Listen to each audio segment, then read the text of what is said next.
The clock's ticking and the countries around the world are scrambling.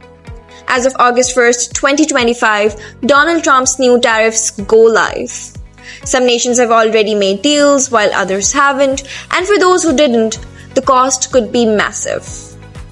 Hello and welcome back to Today in Finance. In this video today, we're going to cover some really important aspects like which countries made last-minute deals with the US and those who didn't, why they are at risk, what's inside those deals, and so many other things.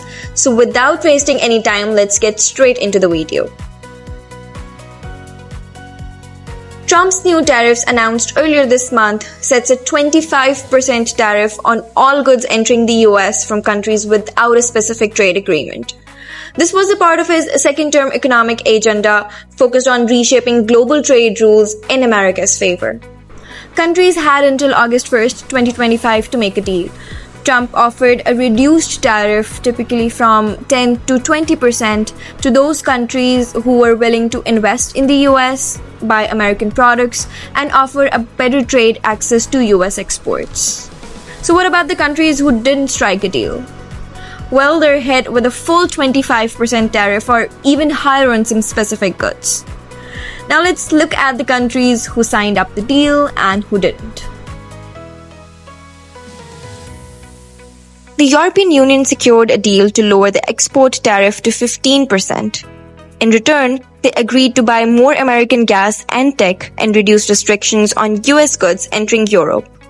This was a major win for both sides, helping avoid a major trade clash. European automakers and pharmaceutical firms were particularly relieved as they faced huge exposure without a deal. Now, they can continue trade with less disruption and fewer new costs. Japan made a strategic move. It offered to invest $550 billion in US infrastructure and clean energy. That commitment helped reduce its tariff to 15%, down from the original 25%. Japan's tech and auto sectors were under pressure to secure this deal quickly. With heavy exports to the US, they couldn't afford a new cost barrier. This deal protects major Japanese brands while supporting Trump's domestic growth agenda. The UK signed a deal that sets general tariffs at 10%, though steel and aluminum will still face 25% tariffs. In exchange, the US gained greater access to British markets and defense contracts. This was a fast-track deal thanks to strong political ties and post-Brexit trade flexibility. British exporters, especially in manufacturing and food, avoided what could have been major losses. It's a win for both economies.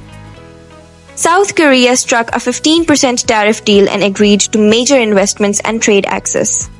It also promised zero tariffs on US farm goods and autos, giving American companies more entry. South Korea's deal was seen as strategic, keeping its electronics and shipping sectors safe. It's one of the most balanced deals so far, which shows how negotiation works even when there was mutual benefit. Indonesia got its tariff down to 19% after agreeing to purchase US-made aircraft and reduce trade barriers. Its fast-growing economy made it a key US partner in Asia. This deal ensures stability for its export sectors, including textiles and rubber. Indonesian leaders framed the agreement as difficult but necessary. It gives both countries some breathing room. Vietnam accepted 20% tariffs but with a 40% levy on re-exported goods. This was seen as a warning to stop Chinese goods from being routed through Vietnam to dodge tariffs. Still, Vietnam secured investment and trade privileges in return. Its textile, electronics, and furniture industries remain competitive.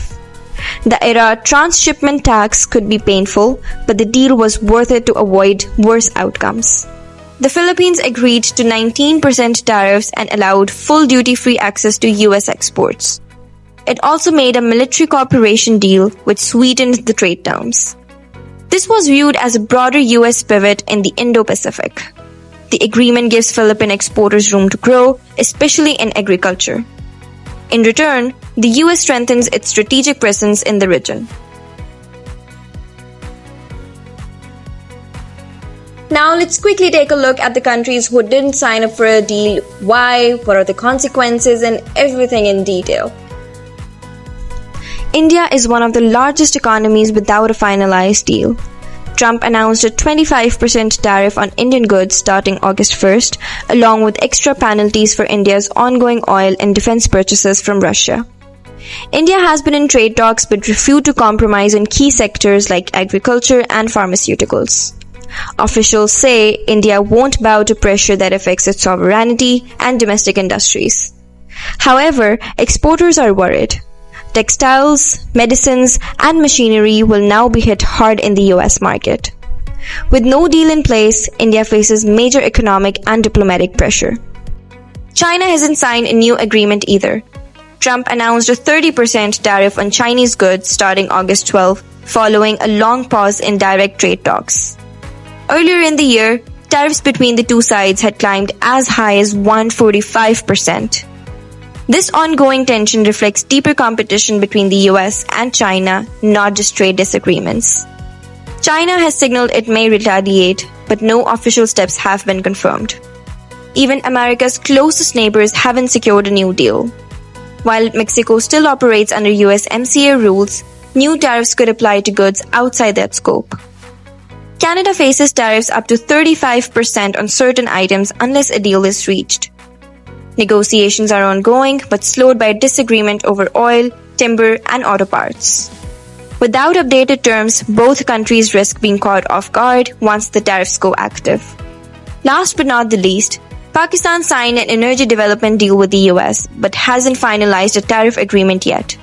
As of now, there's no confirmed rate on exports. Talks are ongoing, but uncertainty remains. Its trade volume is smaller, so it's not a high priority, but for Pakistan's exporters, clarity is crucial.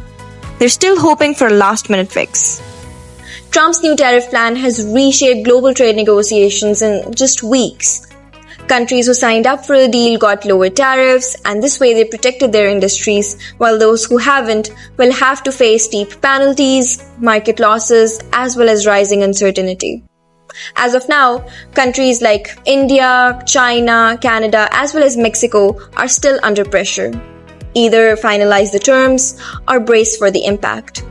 Smaller countries reflect this deal as a trade-off, give the US investment and access, and get lower tariffs in return. As of August 1st, 2025, the new tariff world begins, but the real test, however, is how long these deals last, and most importantly, what happens to those still left out. If you want to stay updated with what's happening in the world right now, you need to subscribe to my channel for daily financial insights. With that being said, take care and I'll see you tomorrow with another one.